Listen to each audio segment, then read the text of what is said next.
Temper tantrums. Hormones? Yeah, you got them. And it's not acceptable. You're training your child to use behavior that it works for them as an adult. It's not going to work to have a temper tantrum just because you don't get your way. One of the ways I explain what happens with anger to children is in my Making Good Choices class. Because they don't really get how little things can add up. Sam's balloon. Here's my balloon. Sam gets up in the morning. He has got his mind on the fact that he is going to wear this shirt because he knows when he wears this shirt he'll look cool, feel cool, and yeah, ace the test. It's in the wash. Little frustration. Sam goes to eat the only cereal he likes. The box is empty. Sam walks down the street and he's going to meet his friend who's always there. He's always there. He's not there this morning. And Sam waits and waits and waits, and then he starts getting nervous about being late to school because he's going to get in trouble with a teacher, and the kids in school will make fun of him, and that's frustrating. Sure enough, he goes running across the playground. He's late, walks in, the teacher makes fun of him, and all the kids go, doo-doo-doo-doo-doo-doo, sharks, you're in trouble. Oh no, he got a D on his spelling test. Parents are going to kill him. Lunch? Yikes! You know what? He was so busy being annoyed about the cereal that he totally forgot to pick up his lunch. Sam goes through the whole day. Little things happen. Nothing big. Nothing big's happened to him.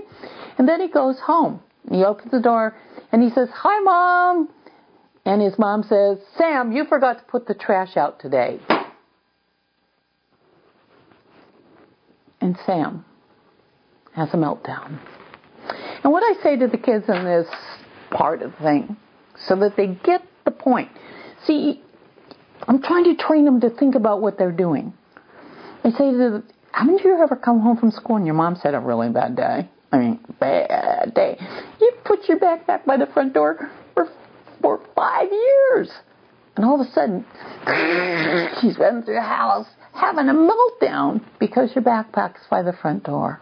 And they laugh about that. Or your dad comes home. He didn't have the best day in the world. And you left your jacket on the floor and he slips on it. Meltdown. When we let little angers build up, they become explosive. You need to teach your child the best thing your teenager can do. If they have had a frustrating day, if they're uptight, if they're anxious, is to run. The number one way to diffuse anger is to run. I did a lot of research on ways to diffuse anger, twisting towels, all this stuff. Our family favorite was the black bag, the black punching bag. We hung it in the garage. You could go and kick it. And we had a plastic bat. And you can go and beat the snot out of the black bag. But it was a place where you could go and download some of your frustrations. I've had people tell me they don't like it, that I teach to hit something when you're angry because it teaches children to hit when they're angry. And I'm saying that so you can make your own choice. I disagree. The word appropriate is key here. To appropriately hit something to release your frustration. When they get into the teenage zone, they can run, they can ride a bicycle, they can rollerblade, they can do something physical to diffuse the anger so that it doesn't take charge of them. Ultimately, it's not acceptable for a teenager to have a meltdown. You use the minute drill. It's okay to feel angry. It's not okay to melt down. I'm going to count backwards from 5.